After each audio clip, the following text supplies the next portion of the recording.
This is a book on introverts. It's written by someone who is very introverted, and the guy who's reviewing is also an introvert. So I like the tagline of this book, which says the power of introverts in the world that can't stop talking. So when I read this, I thought this is sort of an under the belt punch to the extroverts. They have been giving us all over, and I think that's one of the things that made me read it. Right? Before I read it in 2014, I thought the world is composed of two sets of people. One are normal and others are introvert. And I was that introvert that was always looking out, right? Because introvert, as the book also describes, is there's an idealism.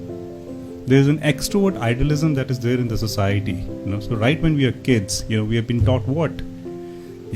Aspire, जाओ बेटा, uncle को hello बोल के आओ, thank you बोलो, थोड़ा गपशप मारो, socialize करो, make a circle of friends, go out and if you have a skill, please come here and present, right? So that's an undercurrent that's there, that we have to be an extrovert, and that's what makes us believe in our shells from the point of view of an introvert that okay, this is what we need to do, this is what we need to work on. Nature has not given us, but this is what we need to go, right? And that's a struggle that kills a lot of introverts. And this is the book about it. It sort of transformed my thought process. It was like liberating. There were so many thoughts, and as introvert, you don't share. You just observe and you just keep contemplating it. And this book allowed me to get liberated from those mental blocks that I had created for my own self, and I know thousands of other people have done it. What I'll do is, few of the things that I really love. The first thing that was for me was that it broke that myth for me that extroverts or introverts rather are not shy.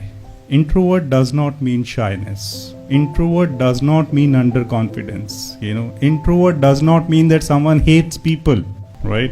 We are not antisocial human beings. And, we have been given a second-rate citizenship, especially in the Western countries. And, a lot of what Sumedha was saying, I was thinking, what if I replace women with an introvert? Still hold true. And introverts cannot be good in sales. Yeah, my introduction also had that, sales, introvert, so that's what it is. One thing that is true is socializing is like an extreme sports for us. We'll better get into a roller coaster ride than go out for a socializing party. So there is a joke around it. I don't know if anyone of you have heard it.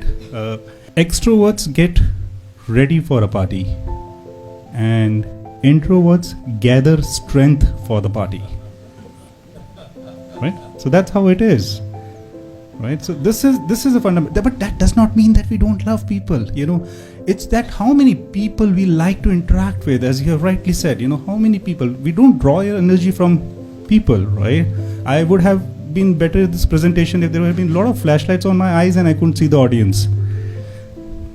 So it's like you're sitting in an AC room, right? Someone gets comfortable at 16 degrees, someone would get comfortable at 25 degrees Celsius. Is either of them wrong? Right? So that is what it is. I'm comfortable meeting 5 people in a month, and someone may be comfortable meeting 500 people in a day. That's extrovert. That's the only difference. Believe me, we are normal. And reading this book, I realized when these myths were getting busted that the success that I had in my career, and which was phenomenal to me, I always thought that's in spite of my introvertness, right? That I overcame that and I did good in sales and I was, great in life. But what I realized after reading this book, that it was not in spite, it was because of my introvertness. Because of my introvertness, I became contemplative. Because of my introvertness, I could think through things, I got reflective, I got imaginative, so that's what introverts bring to the table. And that's what was the reason for my success, not being a glib talker. That's the next thing that I got it. Because we always think that leaders and leadership is about hyper extroversion. Right? Leaders are going to be someone who's going to have charisma. They'll sweep people out of. They have words for every movement, and they can just mesmerize anyone. Right? And they'll be glib talkers. So this book very specifically says that glib talking has zero correlation with idea generation. Right?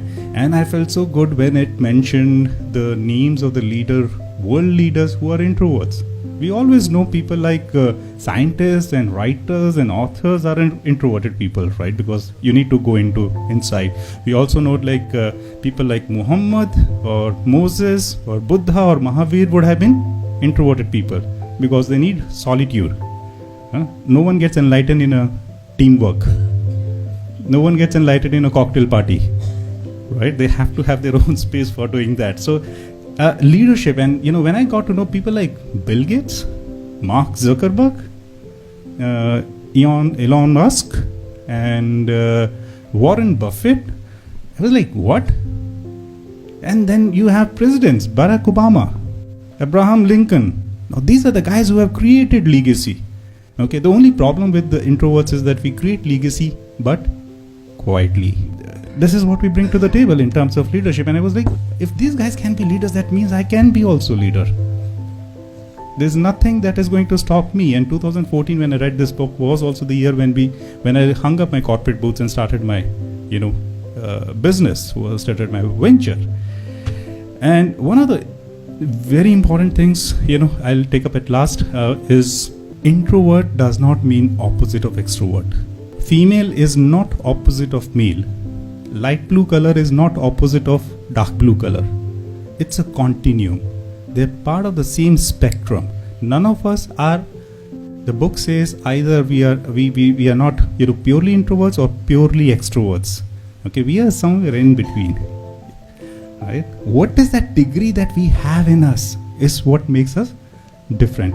And it is very important to understand this, right? Think of introverts and extroverts for the society as you think of ears and mouth for a human body. You cannot have just the ears, you cannot have just the mouth. You need both.